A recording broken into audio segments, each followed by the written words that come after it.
Hello viewers, మనం ఈరోజు బీరకాయ పాలు కర్రీ ఎలా చేయాలో చూద్దామండి. తర్వాత బీరకాయకి ఇలా చారులాగా ఉండే హార్డ్ పోర్షన్ అంతా పీల్ చేసి పెట్టేసుకోవాలి.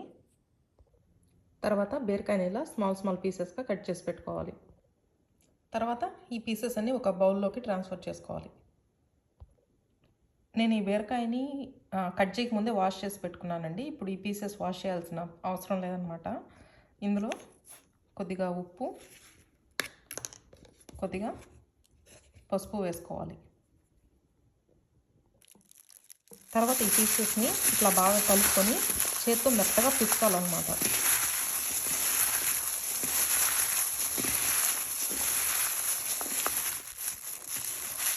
దీన్ని మనం ఇలా పిసినప్పుడు దీంట్లోంచి ఇలా వాటర్ అనేవి వస్తూ ఉంటాయన్నమాట.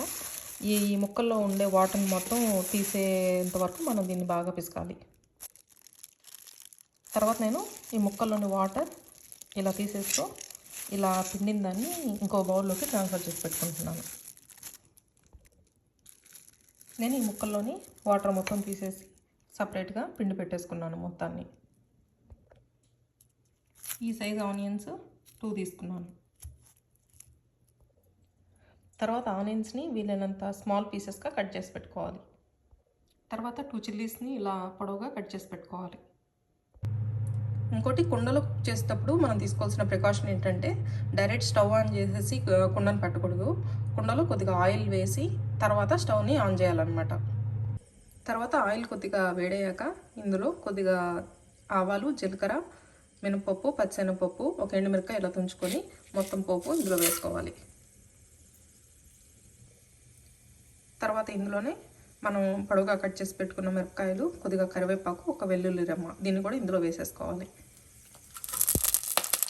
మనం కుండలో కుక్ చేసేటప్పుడు ఓన్లీ చెక్క గెంటిని మాత్రం యూజ్ చేయాలి. స్టీల్ గెంట్లు అవి యూజ్ చేయకూడదు.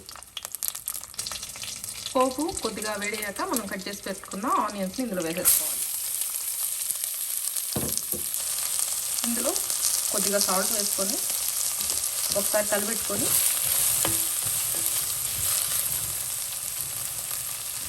మూత పెట్టుకొని ఒక 7 మినిట్స్ పాటు లో ఫ్లేమ్లో కుక్ అవ్వనివ్వాలి. ఒక 3 మినిట్స్ కుక్ అయిన తర్వాత ఒకసారి కలిపెట్టుకొని మళ్ళీ మూత పెట్టుకొని ఇంకో 4 మినిట్స్ కుక్ అవ్వనివ్వాలి. ఈ సైజ్ బౌల్లో ఒక 1/2 కప్పు పాలు తీసి పక్కన పెట్టుకున్నానండి నేను.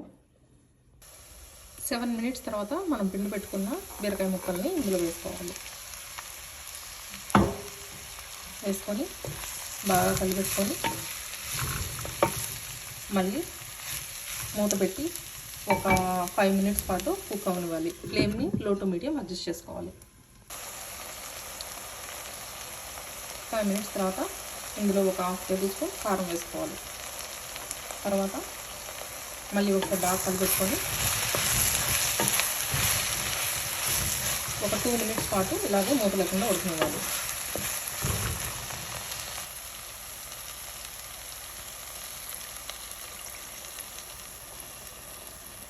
ఇప్పుడు పాలని ఇందులో పోసుకోవాలి.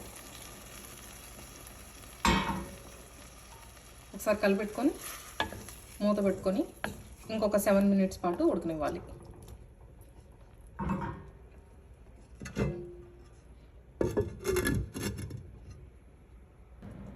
ఫ్లేమ్ని ఇప్పుడు మీడియంలోకి అడ్జస్ట్ చేసుకోవాలి. ఇందులో ఇంకొక 1/2 స్పూన్ ఉప్పు వేసుకొని కలిపెట్టుకొని కూర బాగా చిక్కబడే వరకు మీడియం ఫ్లేమ్లో ఉడకనివ్వాలి.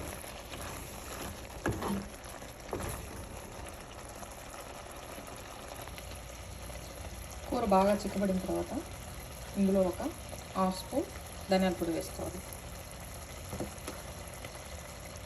వేసుకొని కలిపెట్టి 2 మినిట్స్ పాటు ఉడకనివ్వాలి.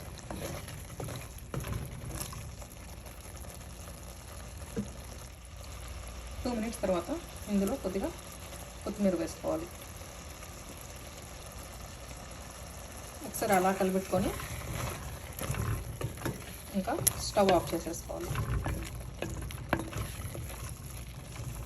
ఈ కుండలో ఏంటంటే మనం స్టవ్ ఆఫ్ చేసిన తర్వాత ఇంకొక 5 మినిట్స్ పాటు ఇది కుక్ అవుతూనే ఉంటుందన్నమాట. ఒక 95% అలా కుక్ అయిపోయిన తర్వాత మనం స్టవ్ ఆఫ్ చేస్తే సరిపోతుందన్నమాట. అంతే అండి, బీరకాయ పాలు curry ready. Thanks for watching. Bye.